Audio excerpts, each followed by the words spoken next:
Hello, good morning. I'm Matt Addison. Today it's Andrew Beasley alongside me. We're going to be talking through all the latest Liverpool rumours and Reds-related gossip. Former Reds man Luis Suarez is considering his next move, while a player linked with Liverpool all summer is back on the agenda. And I think we'll start with that one, Andrew. You've been writing for The Echo about Florian Neuhaus. He was one that we wrote about several times last summer. It seems like he's now back on the agenda for the Reds, or certainly the gossip columns would have us believe that. I suppose the first question really is, does it make sense really as a transfer? We sort of had a conversation off air this morning that sort of suggested that there's certain things certainly that Liverpool might be keen on. It is one of those rumours that you can kind of piece it together and go, yeah, it probably makes a little bit of sense. Yeah, definitely. He feels like somebody who could be a plausible Liverpool target. I suppose you have to wonder if he is, why they haven't yet made a move for him, because he's obviously not going to cost the sort of money that somebody like Jude Bellingham is going to cost, who obviously they're very heavily linked with. But certainly in terms of the player himself, yeah, you could certainly see him appealing to Liverpool and being a possible signing for them. Maybe even instead of Bellingham, if they are unable to get that deal done for whatever reason, then Neuhaus could be an alternate option, which would make a lot of sense for them.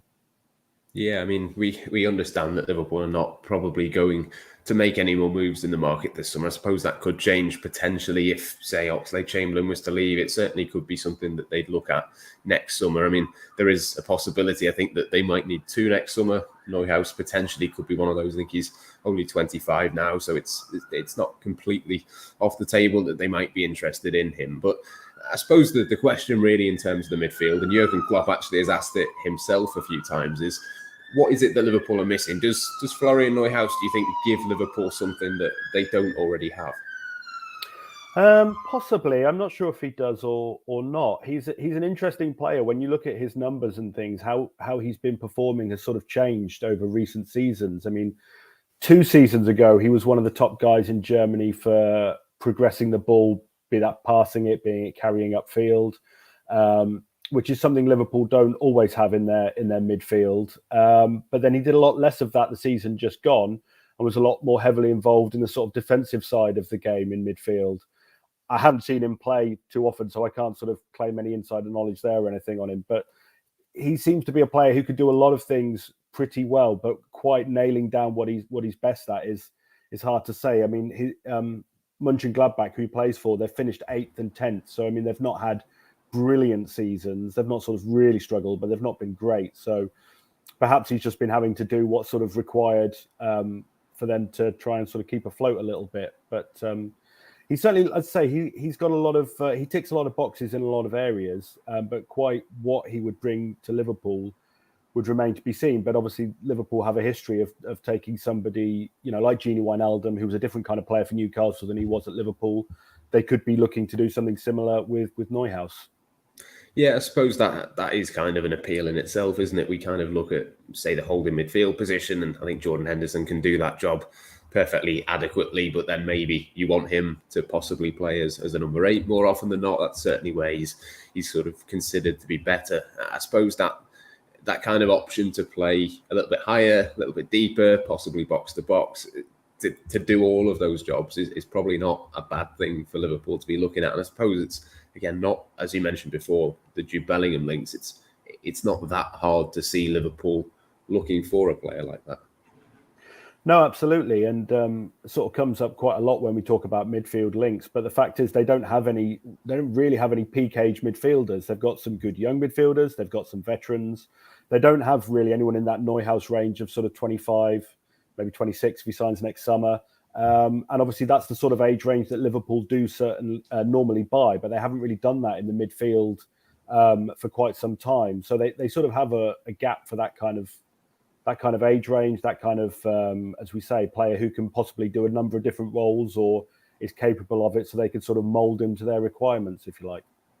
Yeah, I mean, interesting as well. I mean, what happens with sort of players like Elliott and Jones and where Fabio Carvalho fits in, I suppose just to finish on the midfield, it is one for next summer, you'd think. I think that's certainly the conclusion I'm coming to this summer, is I can kind of see why they've gone, actually, maybe we do have enough for this summer. Maybe if Jude Bellingham is available next summer, you go for him. But I don't know about you, but I'm fairly comfortable actually with the midfield options Liverpool have. I think, Carvalho could play there.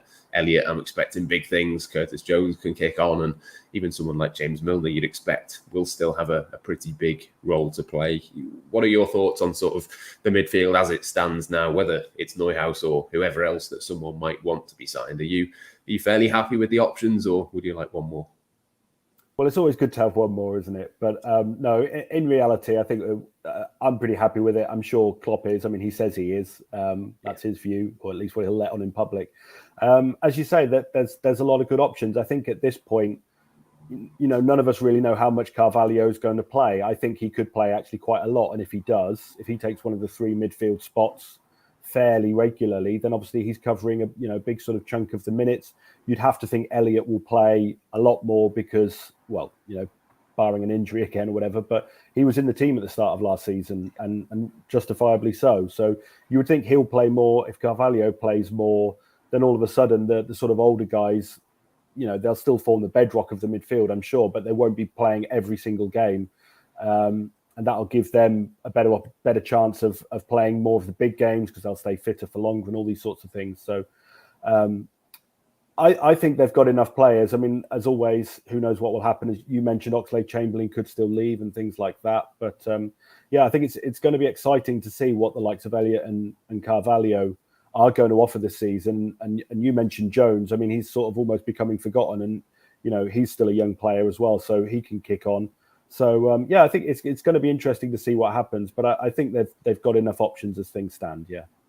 Yeah, I think, to be honest, the fact that they've got a few options, you'll see a better Jordan Henderson as well. If he doesn't have to play quite so much football, I think that will be a big thing for him as well, even though he probably wants to play every minute of every match. That's probably not the best idea for him. But let's move on then. Luis Suarez, I mentioned before, he was linked with Liverpool actually last summer. That was not going to happen, certainly won't be happening this summer, but there are another couple of clubs that have been linked with him this summer as he seeks his next move. Borussia Dortmund is one of them. Sebastian Haller, their new signing, obviously sad news about him, and we wish him well with his battle with illness. But I mean, could you see Suarez at Dortmund, or is it maybe a little bit late in his career for a move like that? You'd think it's probably a bit late in his career for that kind of thing, but then maybe they're just looking for somebody fairly short term. Don't need him to play sort of every game of the whole season, so perhaps it would make sense for them. But it feels a bit unlikely to see him going to play for them at his age and their sort of style of football. But it would certainly be interesting. I'd like to see it, but I don't think that one's going to be happening. Yeah, no, I'm with you. I think that seems a little bit of a stretch. I know they've been offered him. Whether they take up that offer is another question entirely, isn't it? But the other sort of option for him really is to go back to Uruguay, which I think would possibly be an appealing one. He started obviously his career with Nacional, didn't he, before he came to Europe? So possibly that could make a little bit of sense for him. I think there's a lot of South American players that tend to do that. They come to Europe for the majority of their career and then go back at the end. I think that probably makes a little bit of sense for him, doesn't it? Yeah, I would think so. As you say, it's a well-worn path for South American players to have that sort of career trajectory of finishing kind of back where they started. And obviously, I think he'd probably be welcomed as a hero wherever he went as well. I must admit, I don't know. Does he still play international football? Will he be going to the World Cup? I'm not sure, to be honest. I think he did until recently. I suspect his next move probably will have that in mind. I would think. I'm not too sure though. Yeah, so he'll probably have one eye on that for the first half of the season, because obviously this will certainly be his last World Cup, assuming that he goes to this one. So he's obviously got a bit of history with the World Cup, particularly 2010 and everything that went on there. So he'll want to sort of sign off in style, I should think, and obviously potentially play alongside Darwin Núñez, which will keep Liverpool fans interested in Uruguay's matches. Yeah, absolutely. A changing of the guard there, I'm sure. If it hasn't already happened, it certainly will happen very quickly, I'm sure. Plenty more players, I'm sure, as well, to be linked with Liverpool over the next few weeks. I know I say that every single time that I'm on one of these calls, but it is still absolutely correct. The Reds play, of course, later today as well. Myself and someone else, not quite sure who it's going to be yet, but we'll bring you a live reaction at full time. So do stick with us on the Blood Red channel for that. If you're watching us now on YouTube, make sure you subscribe, and that'll give you a little bit of a reminder later on to come and check out our analysis of the game. But for this morning, I think that's just about all we've got time for. That'll do us. We'll see you very soon.